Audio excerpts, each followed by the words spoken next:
Good morning, beloveds. Um, Yesterday I was running a little late, and today I'm running a little early. Never know what's going on in my life. I also, yesterday, when I started the live stream, it was thundering and lightning outside, and I was like, oh, yeah, it'll be over by the time I'm ready to go. Yeah, it wasn't. I stepped out of my house because I thought that the mat on my right outside my front door was dry, and it was, but it was dry because it was floating.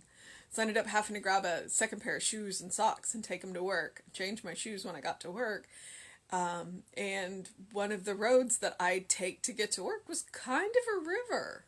I eventually pulled off into a parking lot and sat there and thought about it for a minute. It's like, okay, how am I going to safely get to work? And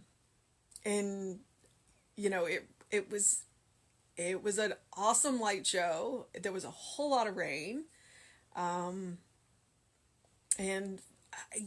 I didn't watch the news. Well, I did watch the news, but I guess I didn't pay attention to the news last night. But it sounds like we got a really heavy rainstorm. But it seems like for the most part, most people were safe. Seems like everybody was safe. So, and we are in for a second round today. So, I, I'm knowing that we continue to be safe, and that today won't be quite as heavy as yesterday. Um, it was, it was something else. I mean, I pulled off into the parking lot and I called Tom, and I told him, I said, I'm trying not to have a panic attack. And as I said the words, I realized, you know what?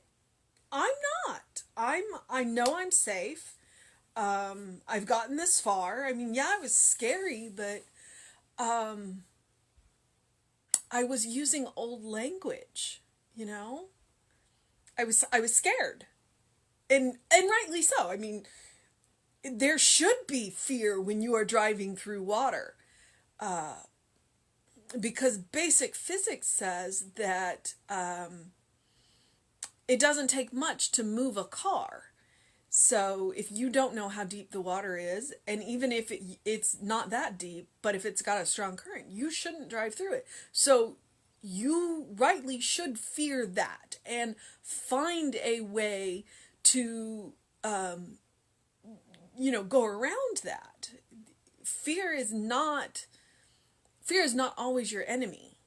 Sometimes what you are afraid of is true, and you need to take steps to minimize that.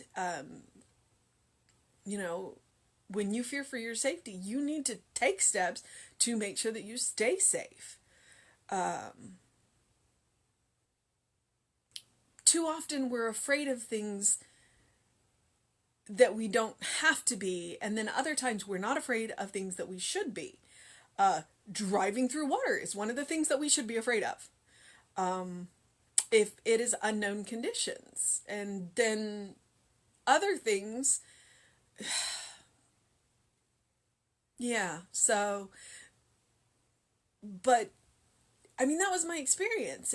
But I realized that sitting in my car in that parking lot, even though the water was reasonably high, I was safe. And I was in a safe place and was able to reasonably plan a safer way than the way I was going to get to work.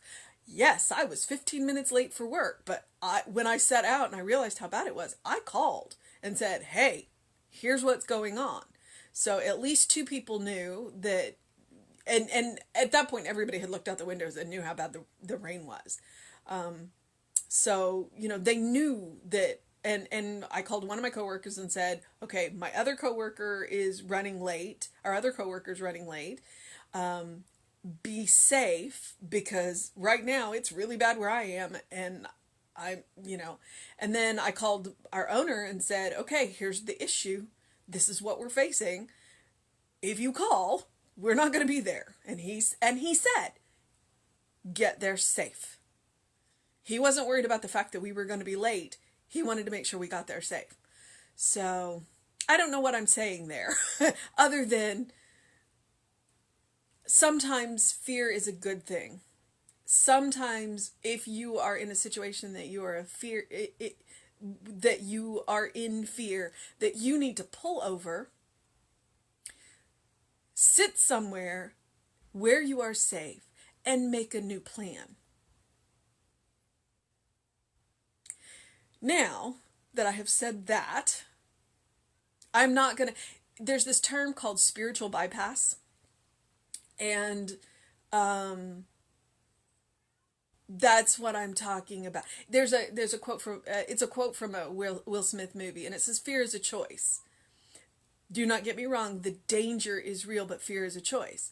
And so if you are facing fear, if the danger is real, then you need to pull over, get somewhere safe, and make a new plan.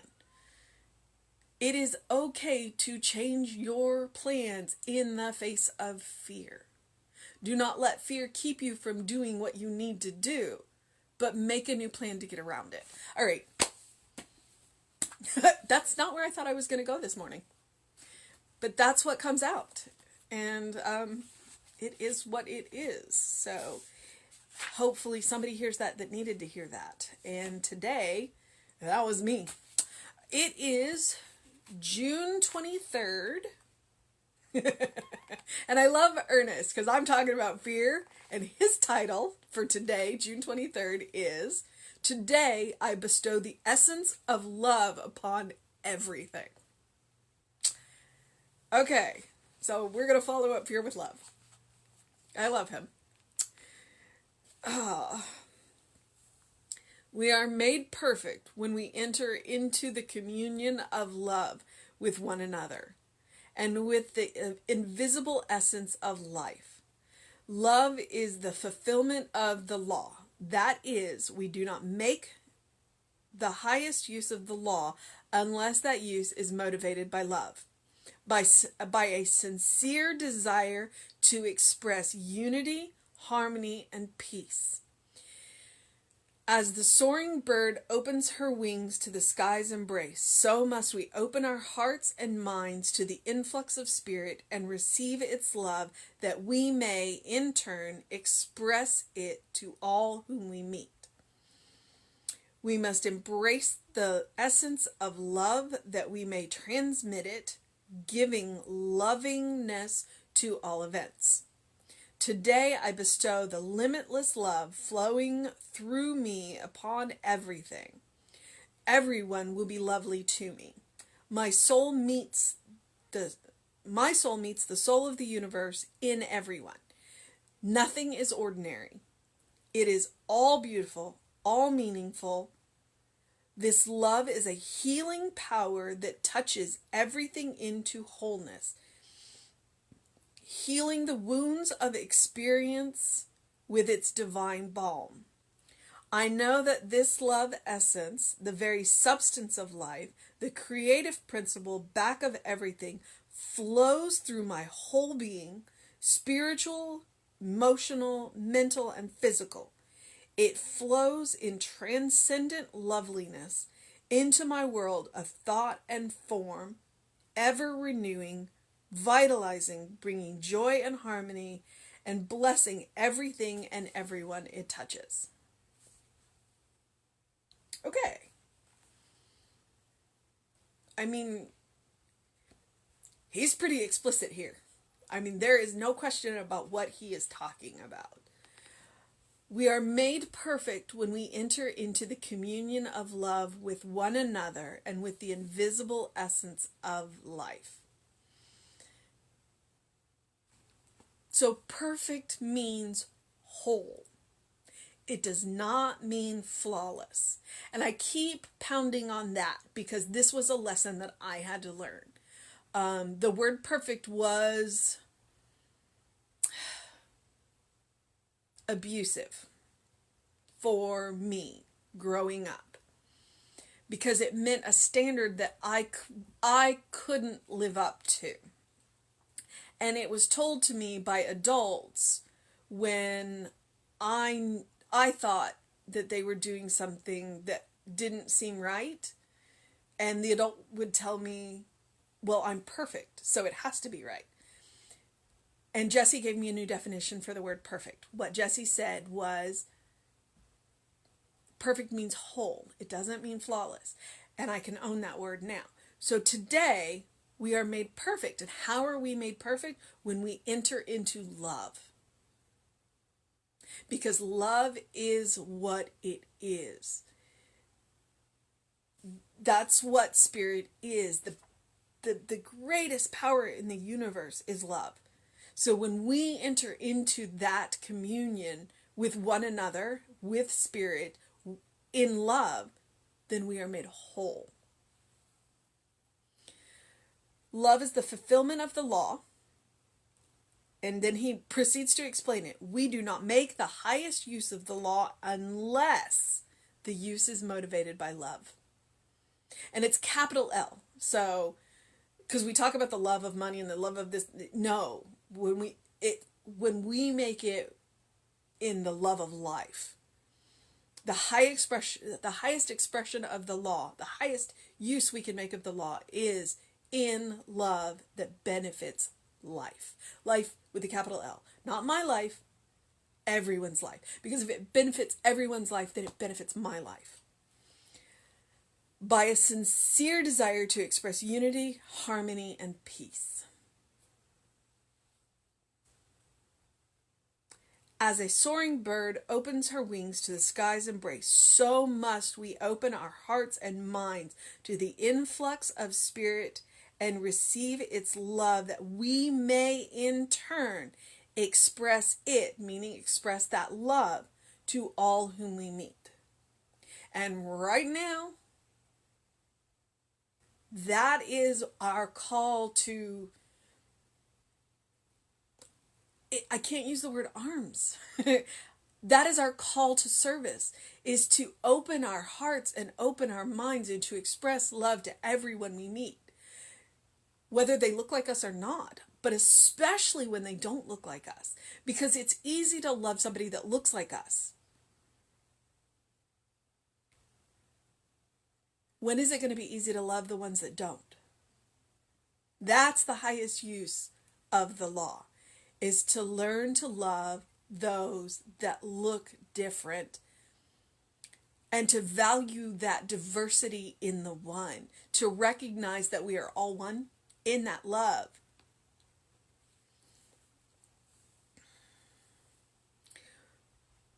We must embrace the essence of love that we may transmit it, giving lovingness to all events. If we can go to these events and bring love to these events, then real change can happen. Whatever the event is.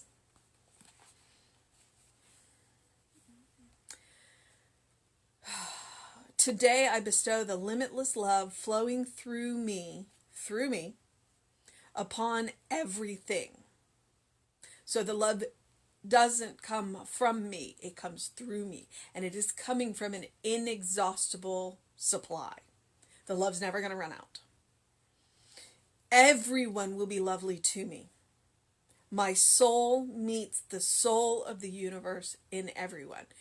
One of the exercises in heartfelt living is when you stand with a partner and you look into that partner's eyes and you are looking at God looking back at you. Try that. Try looking at somebody, and you can tell them or not. If it's somebody you know, tell them. If it's somebody you don't know, well, that might freak them out. But try looking into that person's eyes and looking at the eyes of God looking back at you. And try looking with the eyes of God. This is the other half of the exercise. You are the eyes of God looking at the eyes of God looking back at you. Try it. It's a beautiful spiritual exercise. And yeah, it can make you cry. By the time we got to the fourth person, everybody pretty much was in tears. It's a fantastic exercise. Nothing is ordinary. It is all beautiful, all meaningful.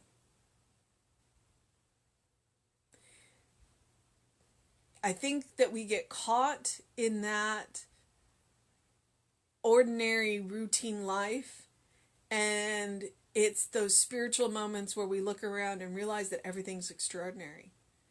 And for a minute we're caught. And then we kind of shrink back into ourselves and go back about our lives. So nothing is ordinary. Every now and again, open up and see the extraordinary around you. And then take a deep breath and move on. Because, if we're constantly caught in that state of awe, it does kind of make getting to work kind of hard. Driving, be safe. So, this love is a healing power that touches everything into wholeness. Love is the most powerful thing in the universe. Love is healing. When you can love someone exactly as they are, then they are free to be who they are. It's a thing that I keep seeing on Facebook. It's like when you can love somebody exactly who they are, then you can watch how quickly they change. Because if you can love them exactly who they are, then they realize that they're free to be who they are. Not who society has told them that they are, not who their parents have told them that they are, not who their religion has told them they are. They can be who they are. That is the power of love. But don't love somebody with the expectation that they'll change. That's not fair to the person or you. Just love them. And let them be free to be who they are. Okay. Let's see.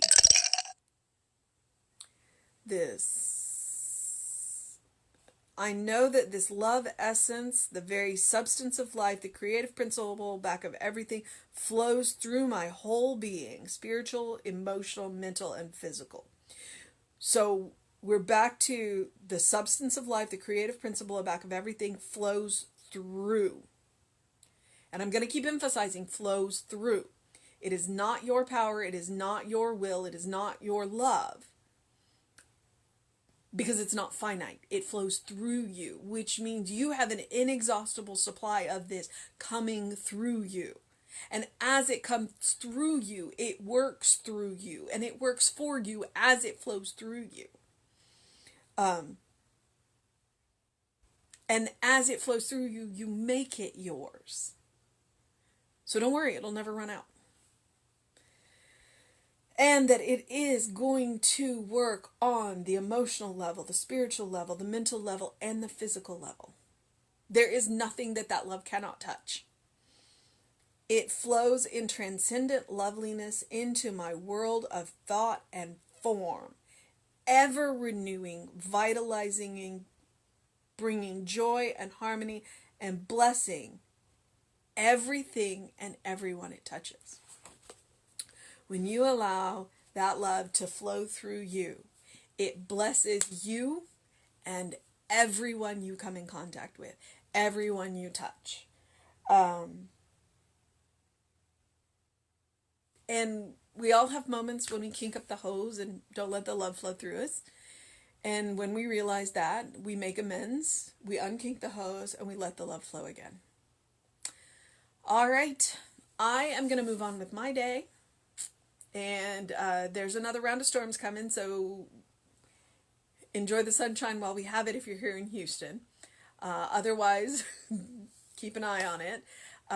So please do something loving for yourself, do something kind for yourself, do something compassionate for yourself today.